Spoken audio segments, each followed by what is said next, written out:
Disclaimer: this video is of humorous nature only.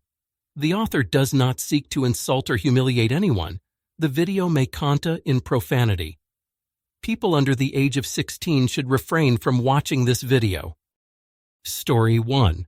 So I think I remember I smarted off to my mom. I was in college and jobless, and she kept on me daily about finding another job.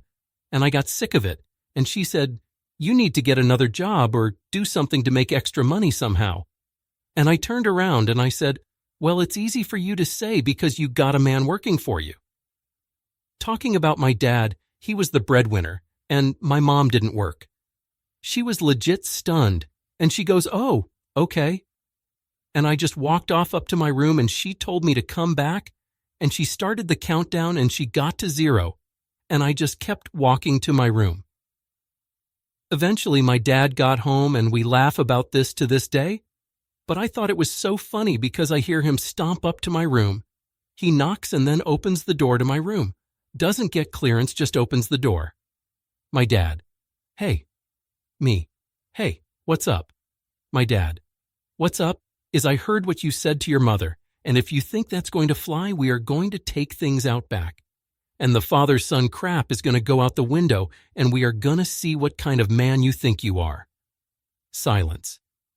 My dad: "Do we need to take a step outside and settle things in the backyard?" Me: No, message received, my dad. It better be or we will have a big problem. Now go apologize to your mother."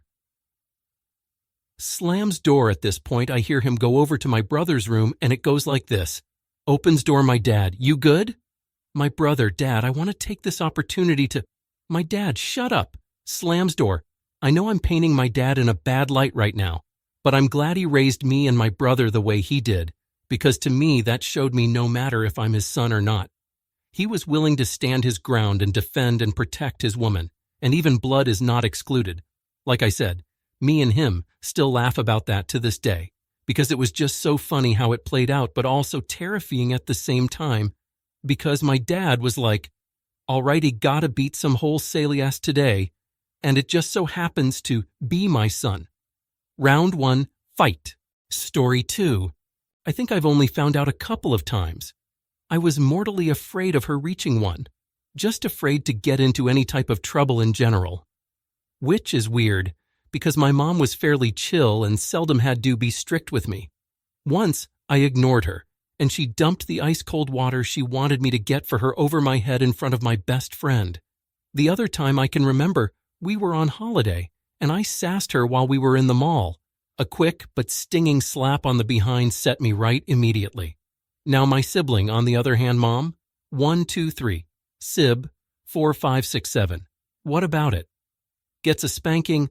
That didn't even hurt. Continues with what they were busy with. Grounding or restrictions or chores were much more suitable punishments for them. Told they weren't allowed to watch their favorite movie or eat their favorite food, immediate improvement in behavior. We later found out they were autistic and stuff started making sense. Story 3. So I count down from 5 for my 4-year-old. I don't spank, so the countdown is a chance for her to reconsider her actions and make a different choice before I intervene. If I have to intervene, then I enforce whatever I told her to do, not to do, and she gets a privilege taken away. Example, picking her up from preschool earlier. I told her she couldn't go in the baby room when we picked up her sisters because they were cleaning and sanitizing. She blatantly ignored me, waltzed it in, and then after I started counting, she just screamed that she wanted to do whatever she wants.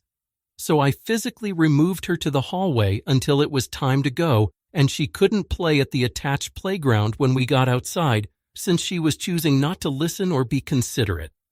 My mom counted though, and then it was usually spanking or whisper yelling with threats of my life. Story 4. I don't know what you expect, but she ducked and exploded, and I have PTSD from basically killing my mother. We were on a trip to the Grand Canyon, and Mom begged me to put on sunscreen, but dumb 16-year-old me refused. "All right," she said, tight-voiced. 3, 2, I just pouted and dug in under the sun. 1. Then the world went super bright for a quick moment. Then a scream ripped from me and people around us. Mom was gone and in her place. A burnt patch of ground that smelled like burnt plastic. Blood, bright red, spread across the rock where Mom had been. Sunscreen sat useless in my bag.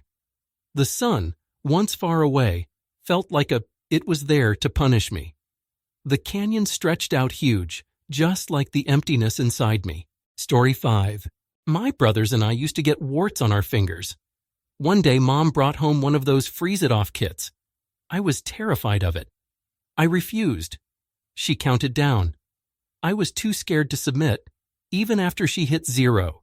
She said, "Wait till your father gets home." And I did not care. I was too scared of that freezy kit.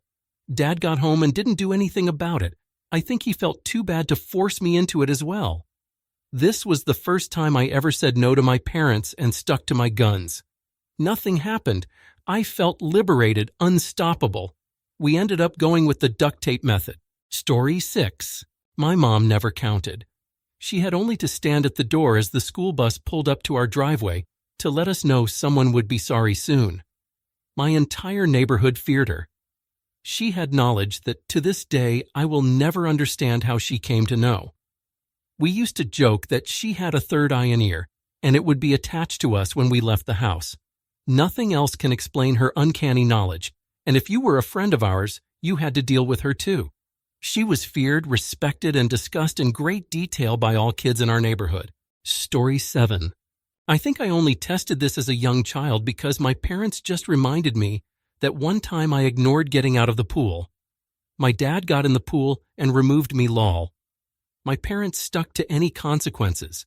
Like if I didn't behave in a restaurant or something, one of them would take me and leave while the other paid the bill and got boxes or the food to go. Needless to say, I was a rule follower from pretty early on. Story 8. I'm the mom who counts but stopped when my then 5-yo caught my bluff. Me. Please go to your room and finishing cleaning your toys.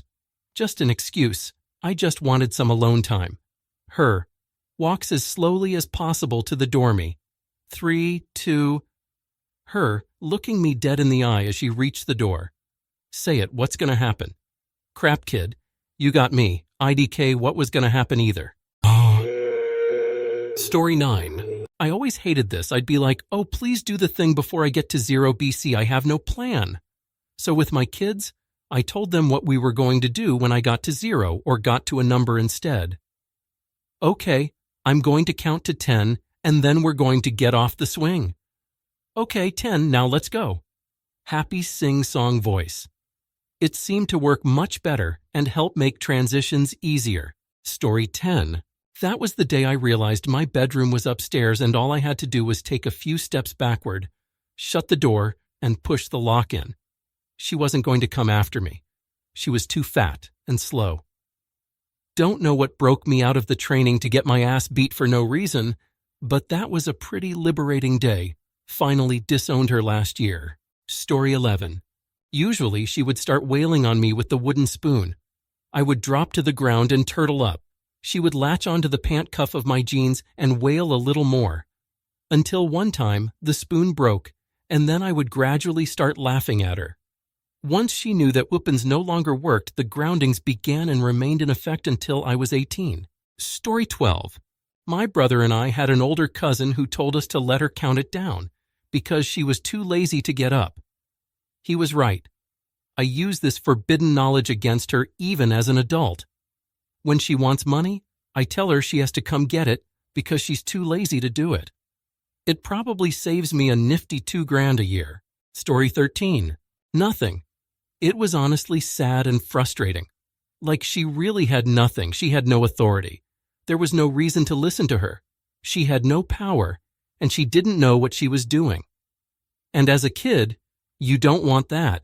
You want to feel like your parents are powerful. At that point, you start obeying because you can't stand to see her like that. Story 14. My dad would always tell my sisters and I to knock it off or suffer the consequences. Years later, as an adult, I asked him what the consequences actually were, as we never really got to that point, as it always worked to get us to behave. He told me he wasn't really sure and was glad we never pushed him far enough. Story 15. My mom was divorced, so the only parent. She tried the counting thing once, but while she counted, I reached over, took a pillow from the couch and shoved it down my pants while looking at her defiantly. She laughed so hard she cried, so of course I laughed too. And the moment was lost. I was around 7 years old. Story 16. We had a paddle that was basically a family heirloom that was passed down from my grandma to my aunts and then to my mom. It had everyone's name with tally marks for how many times it was used on them. Its name was FRED, which stood for rear end discipline. That's what happened when she got to 0. Story 17. I used to count up. One day I actually hit 3. My kids froze and stared at me with wide eyes expectantly. I didn't know what to do and panicked and said 4, then freaked out and put on their shoes fast. Nothing scares them more than me counting and the threat of some unknown punishment. Story 18. We called it a pankin spanking. My dad called it swatto on the botto, and I'm laughing uncontrollably at my laptop remembering this. He'd mostly just say it, rarely ever do it. Mom, however, was deft with that wooden spoon. Then my sister broke all the wooden spoons and hid them. Good times. Thank you all for watching. Watch even more great stories on my channel.